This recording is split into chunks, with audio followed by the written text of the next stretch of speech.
बागेश्वर धाम वाले बाबा जो आपके मन की बात जान जाते हैं, आपकी कहानी क्या है, आप सोच क्या रहे हैं, कौन सी अर्जी लेकर आए हैं, सब कुछ समझ जाते हैं। वो बागेश्वर वाले बाबा कहीं दूसरे निर्मल बाबा न साबित हो जाए। जानते हैं सर मैं ये बात क्यों कह रहा हूं? क्योंकि इस बाबा के धाम में एक महिला अपनी अर्जी लेकर आई थी।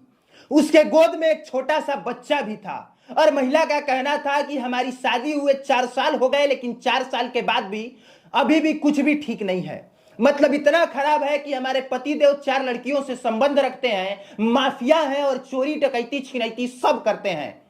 खैर बाबा तो चमत्कारी हैं, वो सब कुछ पहले से जानते हैं। वो बताने लगे कि तुम्हारे घर में गृह क्लेश बना हुआ है, सुख शांति नहीं है, चरित्रहीनता बनी हुई है और तुम्हारी लव मैरिज हुई है।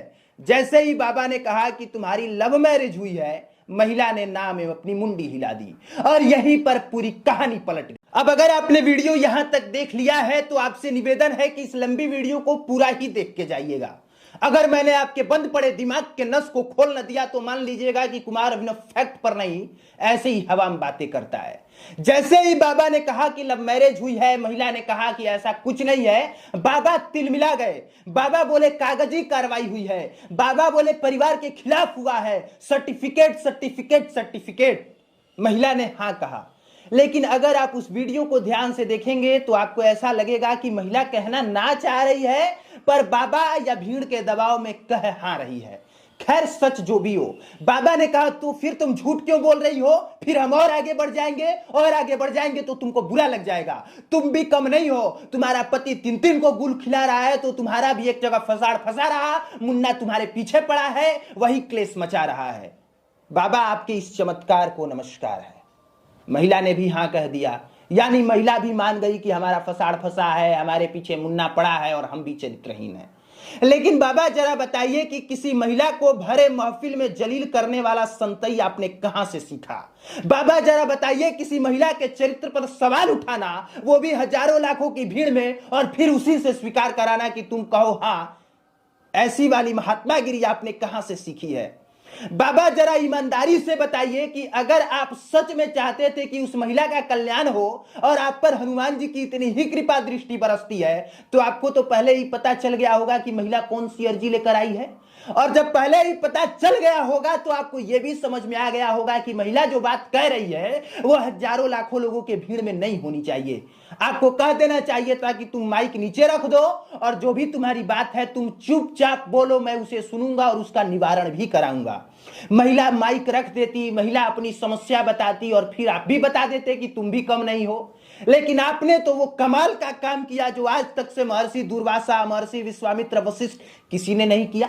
यानी आप सतयुग त्रेता द्वापर के संतों से भी बहुत बड़े ईमानदार और महान हैं। बागेश्वर वाले बाबा जी, अगर आपके अपने पद की थोड़ी सी भी गरिमा रहती तो उस मंच पर हजारों की भीड़ में किसका पति किसको गुल खिला रहा है, कौन किसको लाइन मार रहा है, किसके पीछे कौन सा मुन्ना पड़ा है, किसका खसम का किसके साथ क्या चक्कर चल रहा है, जैसी बातें भरे महफिल में तो बिल्कुल ना करते।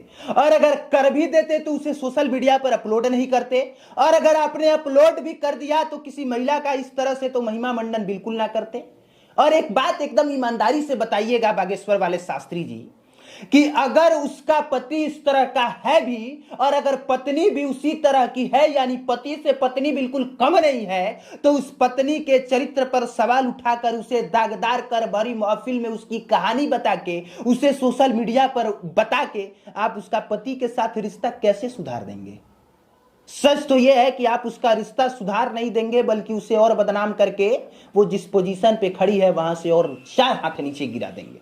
बाकी अब ये समझिए कि ये सब खेल होता कैसे है। मतलब कोई बाबा आपके बता देने से पहले कैसे आपका इतिहास, भूगोल, हिस्ट्री और अतीत सब कुछ बता देता है। इस तरह का चमत्कार करने वाले बागेश्वर वाले बाबा उर्फ धीरेन्द्र शास्त्री कोई पहले संत या कोई पहले बाबा नहीं है, बल्कि इनसे पहले ठीक इसी तरह का कमाल और चमत्कार निर्मल बाबा उर्फ निर्मल सिंह निरुला और राम रहीम भी किया करते थे। बागेश्वर वाले बाबा ये चमत्कार कैसे करते हैं ये हम आपको बाद में बताएंगे। पहले राम रहीम से शुरू करते हैं। राम रहीम के आश्रम में सैकड़ों सेवक और सेविकाएं काम करते थे और राम रहीम का जिस पर दिल आ जाता था, जिस लड़की, जिस महिला या जिस धनाढ्य परिवार पर, सेवक और सेविकाएं उनका पीछा करते थे। मतलब इस काम को सफल बनाने के लिए महीनों का वक्त लगता था। पहले उनसे दोस्ती बढ़ाना, उनको फॉलो करना, कब कहां जाते हैं, क्या करते हैं, क्या खाते हैं, क्या पीते हैं, फिर उनसे पूरी जानकारी ले लेना। उनको पता भी नहीं चलता था कि कब कौन सी जानकारी किसको साझा कर रहे हैं। और इस महीनों के परिश्रम या संघर्ष के बाद वो जानकारी राम रहीम के पास पहुंचाई जाती थी।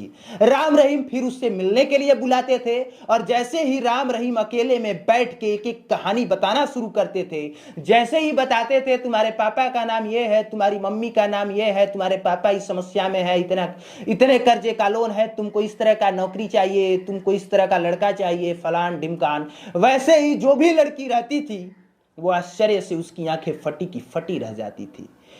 कलयुग में कोई बाबा इतना कैसे पहुंच सकता है कि वो आपको एक नजर से देख के आपका इतिहास, भूगोल, अतीत सब कुछ बता दे।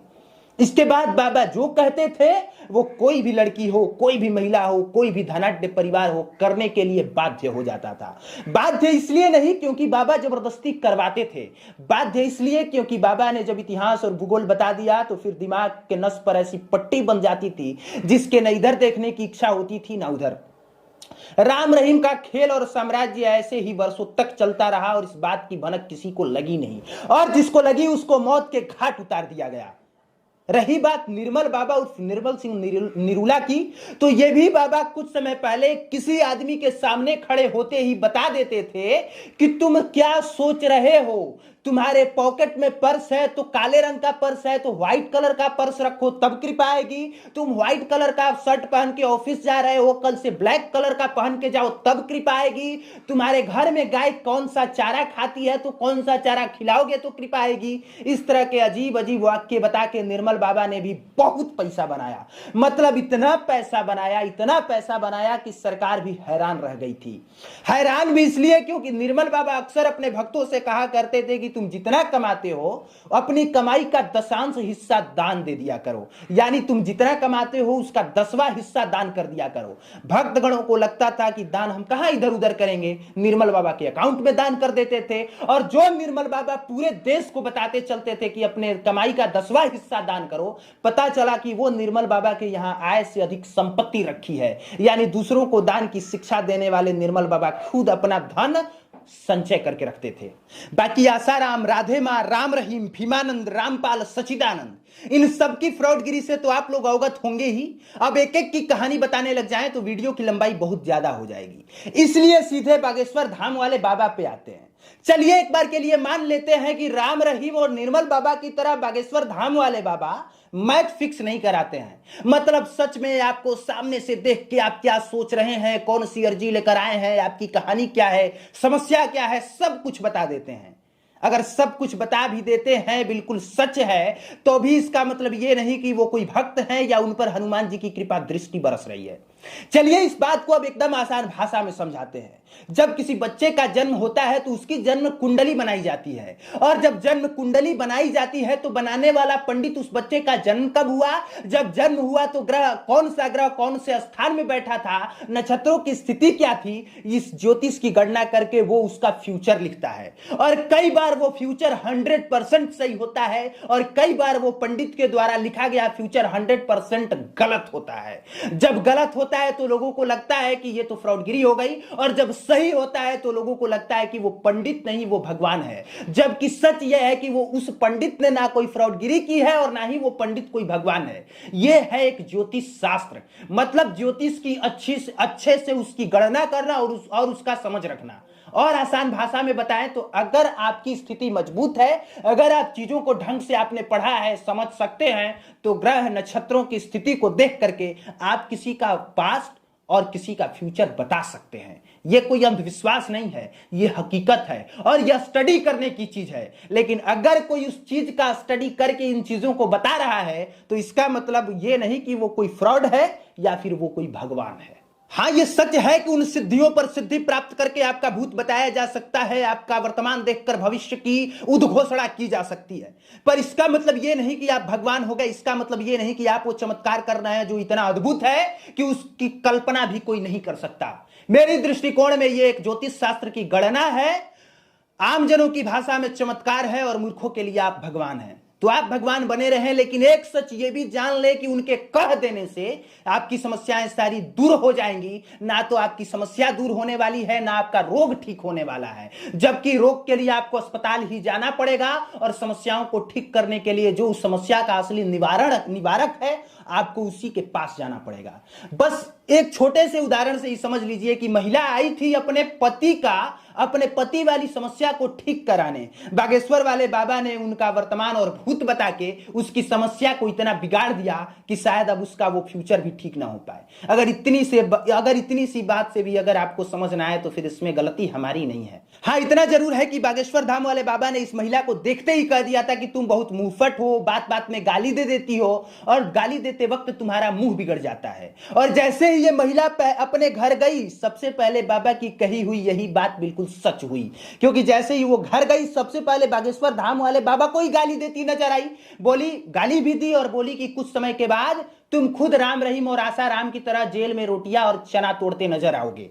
यानी कि बाबा की कही हुई ये बात सच तो साबित हो गई। लेकिन जाते जाते आखिरी एक बात जिस पर चिंतन मनन कीजिएगा जरूर, अगर कोई बाबा है, सच में संतई करता है, सच में भगवान की कृपा दृष्टि उस पर बरस रही है, तो उसके मंच पर मुझे नहीं लगता कि किसी नेता की जरूरत है, मुझे नहीं लगता किसी कवि की जरूरत है, मुझे नहीं लगता किसी शायर की जरूरत है।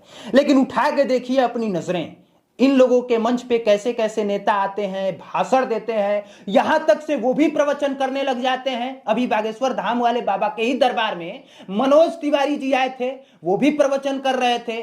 अब अगर किसी संत के मंच पर मंचासीन हो कोई नेता भाषण देने लगे तो उस पर सवाल तो उठेंगे, और सवाल उठाना लाजमी भी है। आंख बंद कर किसी पर अंधविश्वास कर बिल्कुल भरोसा करने से पहले एक बार सोच लीजिए कि ये कलयुग है, और कलयुग में मानव रहते हैं, कोई भगवान नहीं, और हर मानव कभी ना कभी मौका मिले तो दानव जरूर बन जाता है। और जीता जागता उदाहरण है वो कुछ नाम जिनके नाम मैं पीछे गिनाया हूं। अगर फिर भी बात न समझ आए तो फिर कहूंगा वही बात।